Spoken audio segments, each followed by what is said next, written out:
I want men to fight over me. I want the fame. I want the money. I want it all. Then you're ready to do what it takes. Jennifer, I want to change my body. I want to stand out. I want everyone on campus to notice me.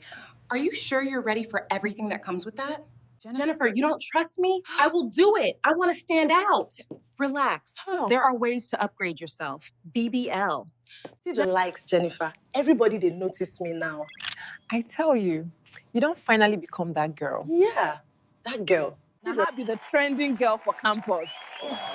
I tell you, all eyes go there on you. Yeah, that's what it's supposed to be. Now, Jennifer, something is not right. My body is burning.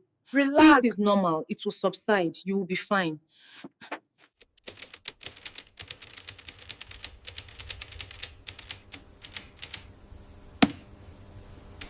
Don't miss out. Subscribe now and turn on the notification bell for more powerful African stories that will touch your heart.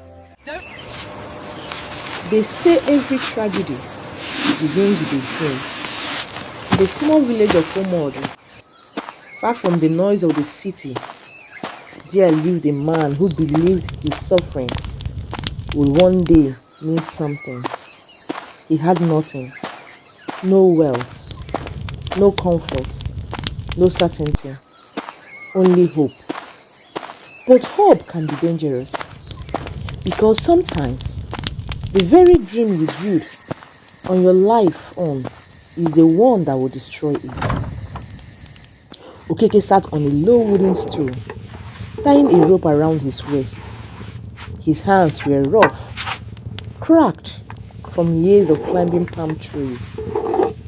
This car told a story of survival. Beside him, Ngozi stared at a pot of watery pap over a small firewood stove. The smoke made her eye water, but she did not complain. She never did, because for her, pain was normal, struggle was normal, but giving up, that was never an option. In the corner of the room, under the dim light of a kerosene lamp, sat a young girl. Her name was Mmachi. She was barely 10 years old, yet her eyes carried a seriousness beyond her age. Her books were old. Some pages were missing. The covers were torn, but she held them like treasure. Her lips moved silently as she read, focused, determined, hungry for something more than life she was born into. Ngozi turned and watched her daughter for a moment. A soft smile appeared on her tired face. Mmachi, she called gently. Come and eat before you go to school. Mmachi looked up immediately. Yes, Mama. She closed her book carefully, as if it were something sacred, and walked over. Okeke watched her too. There was something about that girl, something different, something special. Come here, he said. Matthew walked to him. He placed his rough hand on her head. My daughter, he said slowly, do you know why your mother and I are suffering like this? Machi shook her head, so that you will not suffer like us. Her small chest tightened. I will not fail you, Papa. Okeke smiled faintly. You will not just succeed, you will become great. From that day, Machi carried a dream that did not belong to her alone. It belonged to her parents. It belonged to their sacrifices. It belonged to every hunger they endured so she could eat. At school, Mmachi stood out, not because she had the best clothes, not because she had the newest books, but because she has something stronger, discipline. Please, don't forget to subscribe and turn on your notification bell so you never miss any of our captivating and meaningful tales. While other children play during break time, Mmachi sat under a tree and read. While others complained about homework, Mmachi welcomed it. Her teacher, Mr. Okonkwo, called her after class. Mmachi, he said, adjusting his glasses. What do you want to become in life? Mmachi hesitated for a moment. Then she said softly, a nurse. Why? He looked down briefly, then answered, so that I can take care of my parents and make them proud. Mr. Okonkwo nodded slowly. Then you must never lose focus. I won't, sir. But life has a way of testing promises. That same year, things became harder at home, very hard. There were days when there was no food, days when Mmachi went to school on an empty stomach, days when her mother pretended she wasn't hungry just so Mmachi could eat. One evening, rain poured heavily. The roof leaked. Water dripped into pots placed around the room. Ngozi sat quietly, staring into nothing. Okeke returned home soaked, his wrapper clinging to his body. I fell today, he said weakly. Ngozi rushed to him. Are you hot? He nodded. But I'll be fine. Mmachi watched silently from the corner. Something inside her shifted that night. A deep, painful realization. Her parents were breaking, just to hold her future together. That night, he did not sleep. He read and read and read. And years passed. Mmachi grew stronger, sharper, more determined. When the results of the national exams were released, the entire village gathered around the notice board. Names were posted. Students searched anxiously. Then someone shouted, Mmachi! Mmachi is number one. The crowd erupted. Her teachers beamed with pride. Even elders who barely knew her name began to bless her. You will go far. She will lift her family. She's a blessing to this village. But no one was happier than Ngozi. She cried openly. My daughter, my daughter. Okeke stood quietly. Tears rolled down his face, but he did not wipe them. Because for the first time, those tears were not from pain, they were from hope. The day the admission letter arrived, everything changed. Mmachi had been accepted into the university to study nursing. Her dream was becoming real. But dreams are never free. The cost came quickly. School fees, accommodation, books, transportation. The amount was far beyond what the family had. Ngozi brought out her only good wrapper, the one she has kept for years. I will sell it. Okeke protested. No. But she insisted. What is clothes compared to our daughter's future? Okeke sold his only goat. They borrowed money. They begged. They sacrificed everything. The morning Mmachi left for university, the entire village came to see her off. Ngozi held her tightly. Listen to me, she said, her voice trembling. No matter what you see there, do not forget who you are. Mmachi nodded. I won't, Mama. Okeke added. Remember why you are going. I will, Papa. But sometimes, the pull of the world is stronger than promises, and not every journey leads back to where it began. As the bus carried Mmachi away from the village, she looked out the window. Her parents grew smaller in the distance. until they disappeared completely. She didn't know it yet, but that very moment, was the beginning of everything she would lose. The bus finally rolled into the city just as the sun began to set. Machi pressed her face slightly against the window. Everything felt overwhelming. Tall buildings, blinding lights, noise, movement, life, fast, loud, unapologetic. There was nothing like Omodo, nothing like home. She held her bag tightly, the small bag her mother had carefully packed with her few clothes and provisions. Inside it were not just belongings, but expectations, dreams, sacrifices. The university campus was like a city of its own. Students walked confidently in groups, laughing, dressed in expensive clothing, holding phones Machi had only seen in advertisements. She looked down at herself. Simple gown, worn sandals, no makeup, no confidence. For the first time in her life, Machi felt small, very small. That night in her hostel room, she sat on her bed, watching her roommates. They were different, very different.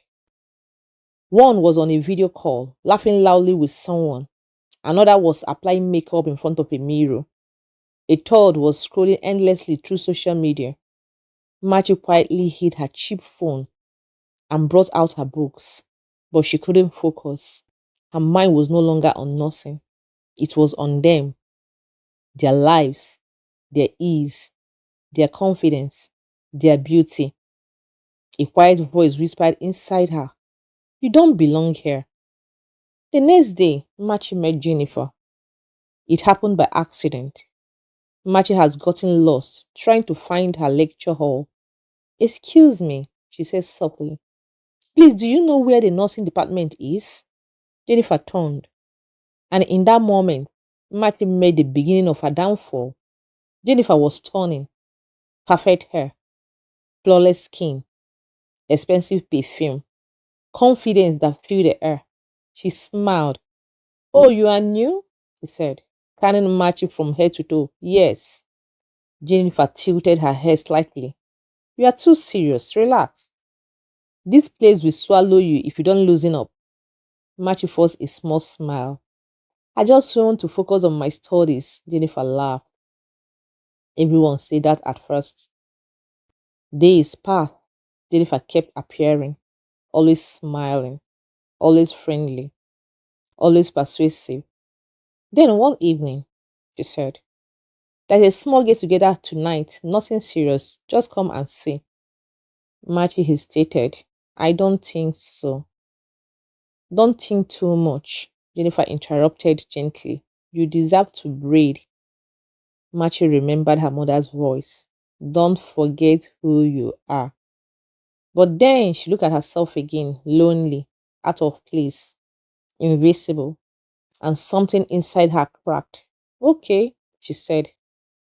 The music was loud, the lights were dimmed, bodies moved freely, laughter filled the air. Machi stood at the corner, uncomfortable. Jennifer handed her a drink. "Just sip, you'll be fine." Machi shook her head. "I don't drink." Jennifer leaned closer. "Do you want to keep being that village girl everyone ignores?" The words stung deeply. Machi took the drink. He stated. Then she drank. That night changed everything. Not immediately, not drastically, but subtly, dangerously. She laughed more, talked more, felt seen, felt alive, and she liked it. A few days later, Jennifer introduced her to a man. "Just a friend," she said casually. The man was older, well dressed, confident. He smiled at Machi. "You are beautiful." Machi looked down shyly. "Thank you, sir." Jennifer watched quietly. Then later, she put Machi aside. "He likes you." Mmachi frowned. So? He likes you. Jennifer's voice dropped. So? He can take care of you. Mmachi didn't understand at first. I can't. Then she did. Then her heart began to race. No, I can't. Jennifer sighed. You're struggling, aren't you? Mmachi said nothing. You don't have enough money. Your parents are suffering. And you are here suffering too. The words hit hard because they were true. Jennifer leaned closer. This is just help, nothing more. That night, Mmachi cried. She stared at her phone, at the message, at the money he had promised. She thought of her parents, all their sacrifice, their hunger, their hope. Then she thought of herself, her loneliness, her lack, her desire to belong, and slowly she made a decision. After that first time, it became easier, too easy. Money began to come. Gift followed, new clothes, better phones, better life. At least it looked better, but inside, Mmachi was changing. Her books gathered dust, lectures became optional, parties became routine, and Jennifer became her guide.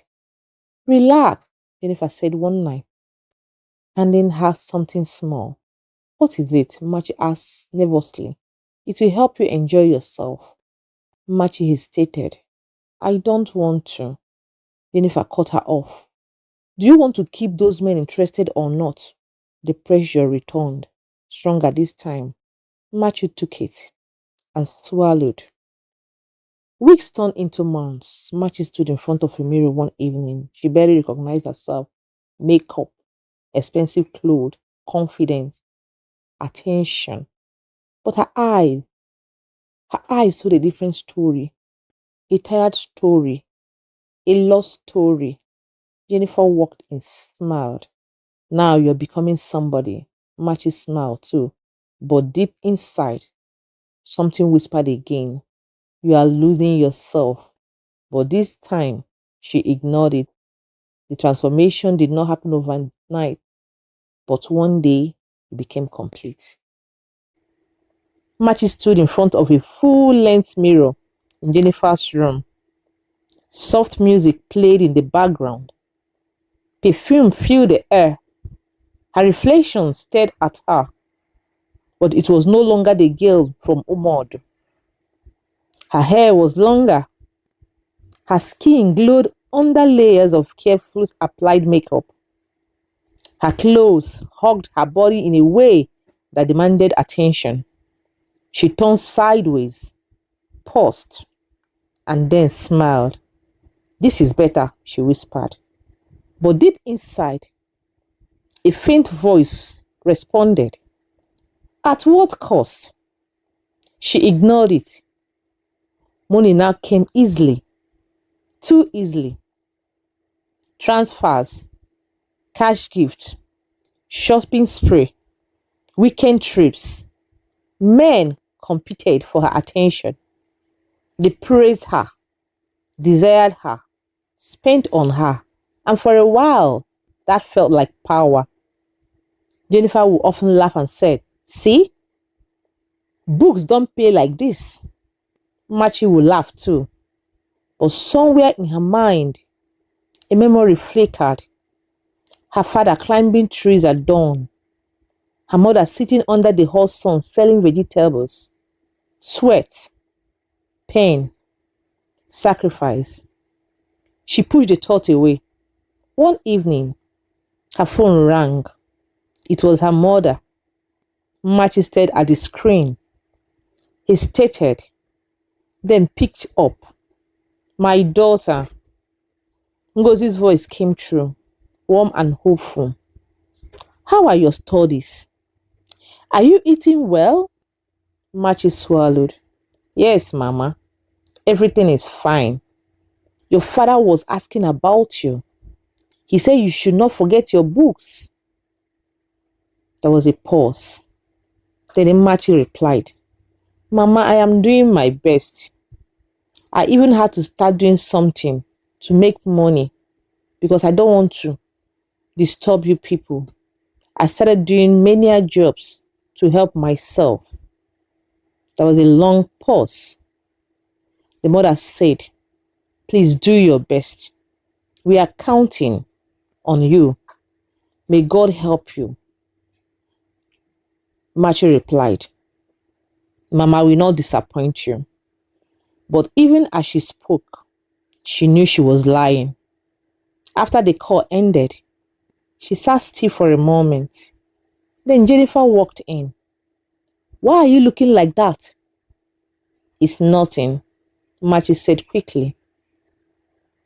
Jennifer smirked. Village call? Mmachi forced a smile.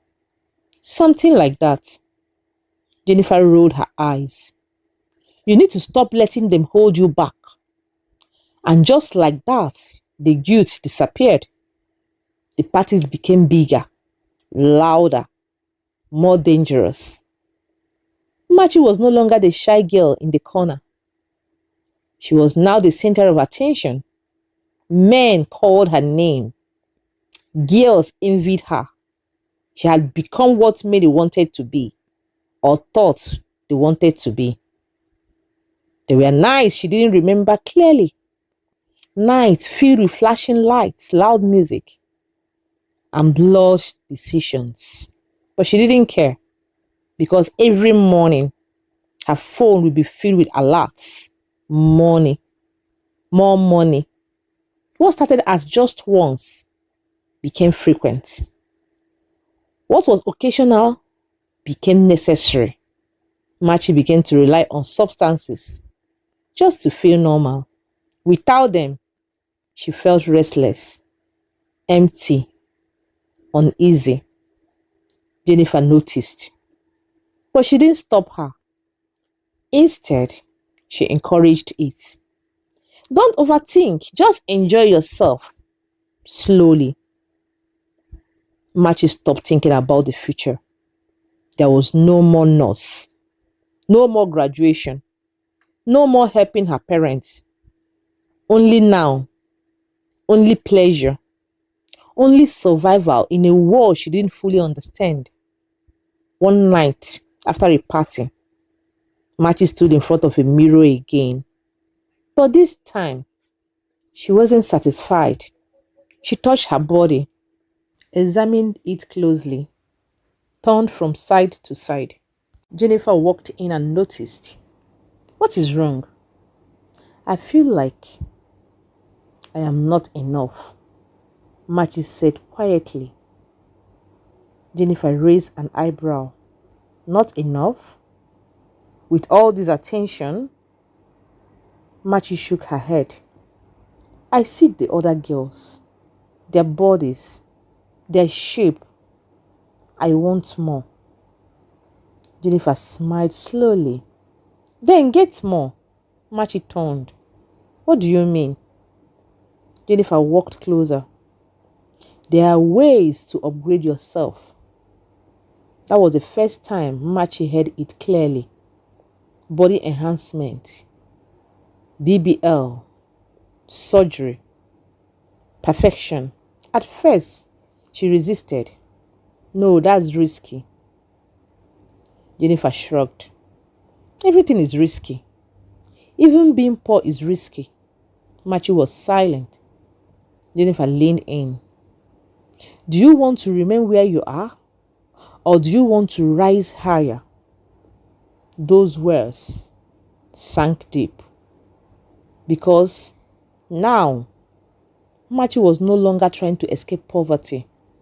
She was chasing status. The clinic was hidden, not official, not safe. But Jennifer assured her, it is cheap, fast and no stress. Mmachi's heart pounded as she lay on the table. Fear gripped her. For a brief moment, she remembered her mother's voice. Your body is your dignity. Tears gathered in her eyes. I am scared, she whispered. Jennifer held her hand. Do you want to be ordinary? Mmachi closed her eyes. And that was it. Weeks later, Mmachi emerged, transformed. Her body had changed, curved, more pronounced, shape more defined. Attention multiplied instantly. Social media buzzed. Men wanted her even more. She became a name, a sensation, a fantasy, and she loved it. Now, she walked differently, spoke differently, lived differently. She was no longer chasing validation. She was addicted to it. But something else changed her too. She stopped sending money home. She stopped calling, stopped caring.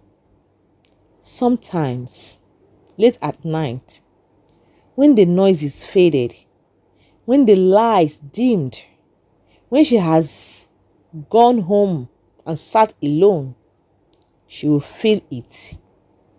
A strange emptiness, a deep, unsettling silence, as if something inside her was dying.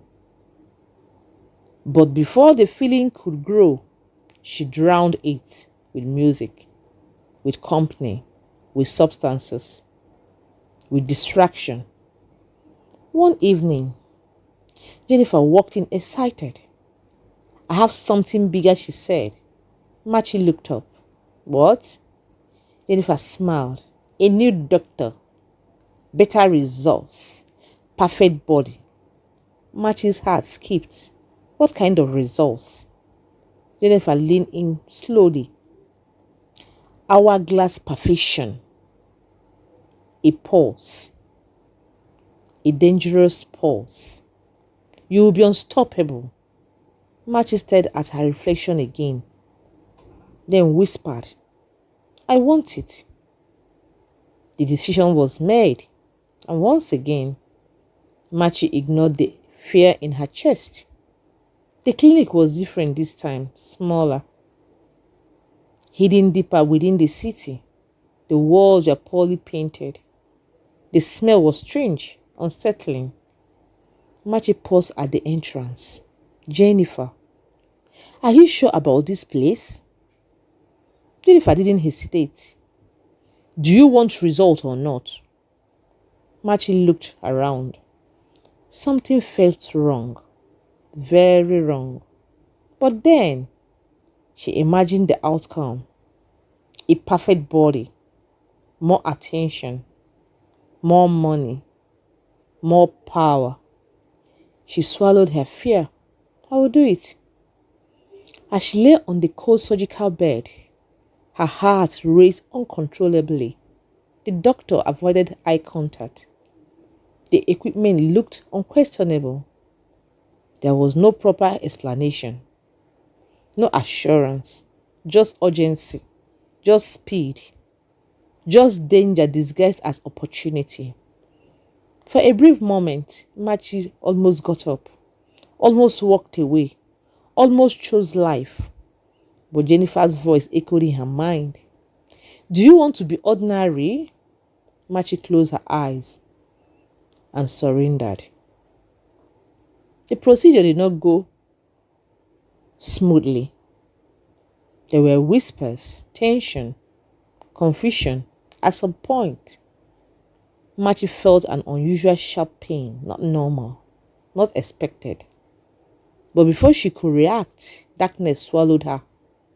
When she woke up, everything felt wrong. Her body was heavy, her chest tight, her skin burning. Jennifer, she whispered weakly. Jennifer forced a smile. You're fine, it is normal. But it wasn't.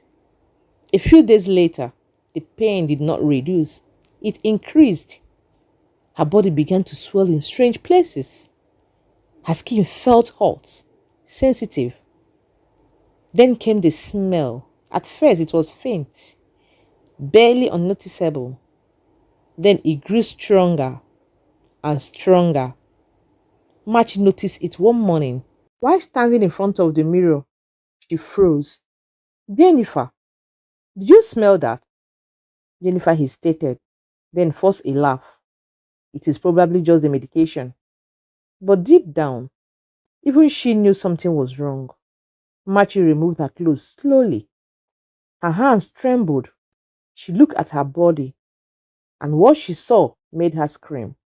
Her skin was changing, discoloration, dark patches, unnatural swelling. It didn't look like beauty anymore. It looked like decay. No, no, this is normal, Mmachi whispered to herself. This is part of healing. She repeated it again and again, as if saying it will make it true. Jennifer avoided looking directly at her. We just need to go back to the doctor, he said quickly. They returned to the clinic, but it was gone. Locked, empty, abandoned. The doctor had disappeared. Just like that. No trace, no explanation, no help. Mmachi's world began to collapse. What do we do? She cried. Jennifer paced nervously. We'll find another hospital. But finding help was not easy. When they finally got to a proper hospital, the doctors were shocked. One of them stepped back. This is very severe infection. Another whispered, it is spreading. Mmachi's heart dropped. What does that mean? She asked, her voice shaking. The doctor hesitated, then said slowly, if you don't act fast, it could become life-threatening. Treatments began immediately, but it was already late. The infection had gone deep, very deep. Her body was fighting, but losing. News spread quickly. The same people who once praised her beauty now whispered about her condition. Her phone stopped ringing. Messages stopped coming. Invitations disappeared. One by one, the world that once celebrated her turned its back. Jennifer began to change. Less visits, more excuses, more distance. One evening, Mmachi held her hand weakly. Please, don't leave me. Jennifer forced a smile. I won't. But her eyes said otherwise. And a few days later, he stopped coming completely. No calls, no messages. The men who once competed for her attention disappeared, blocked her, ignored her, avoided her. The same beauty that attracted them now repelled them. With no money left, no support, no hope in the city, Mmachi had no choice. He went back home. But she did not return as a success. She returned as a shadow. When Ngozi saw her, she screamed, not out of fear, but out of pain. My daughter, what have they done to you?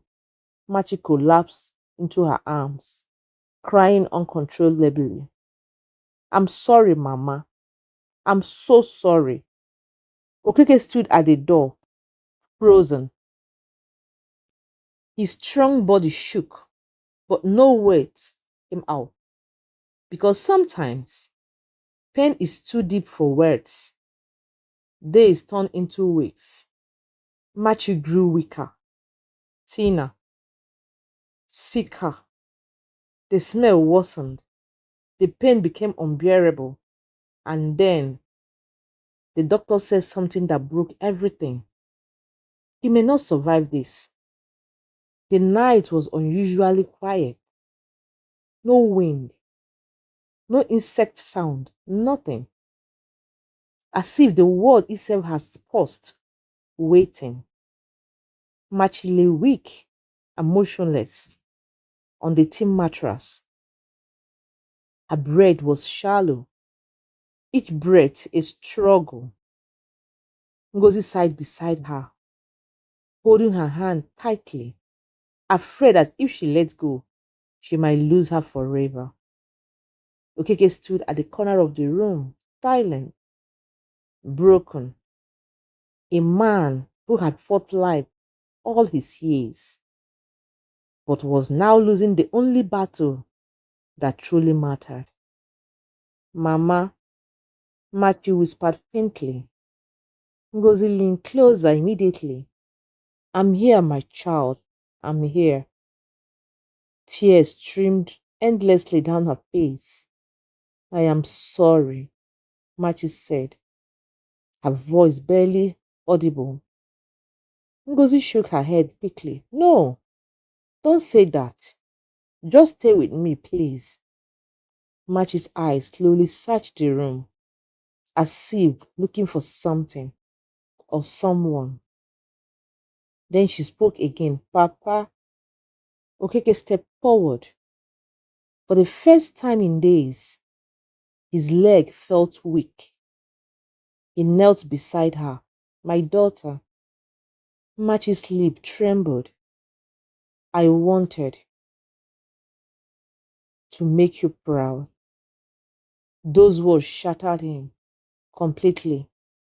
You already did, he whispered, his voice breaking. You already did. But deep down, he knew it wasn't true, because the dream they all carried was dying right there. Machi's grip on her mother's hand weakened. Her eyes began to close. But just before the last moment, she whispered one final time. Tell them not to follow this path. A tear slipped from the corner of her eye, and then silence.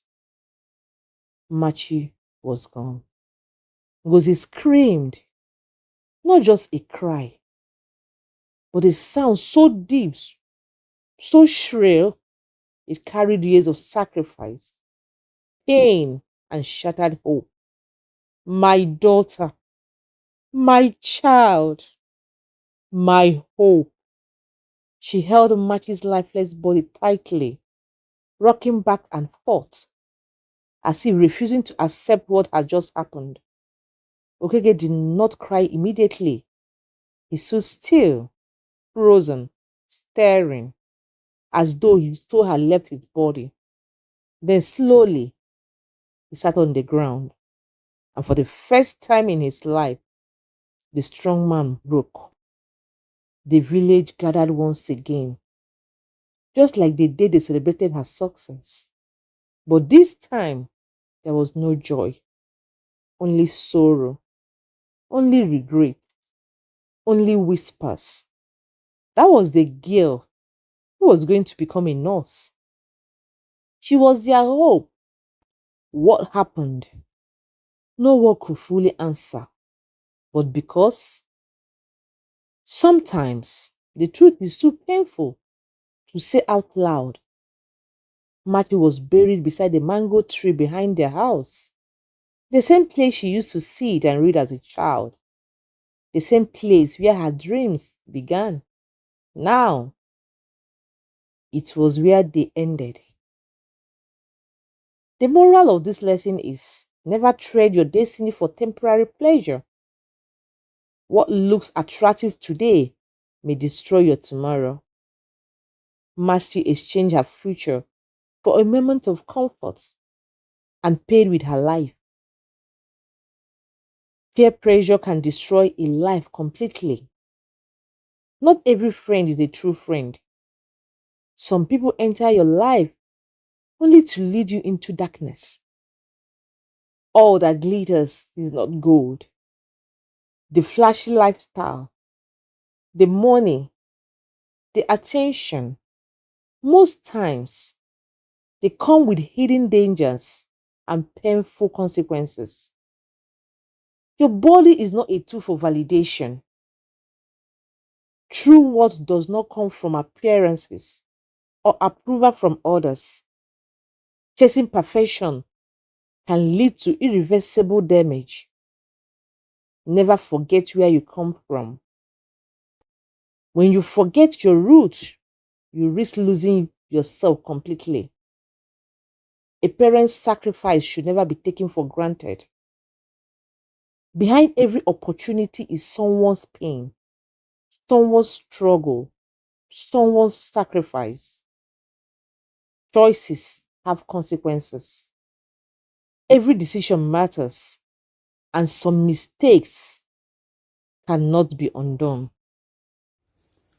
Thank you for watching. If you enjoyed this story, please don't forget to like, comment, and share with someone who loves a good tale. And if you haven't already, subscribe to our channel for more captivating stories.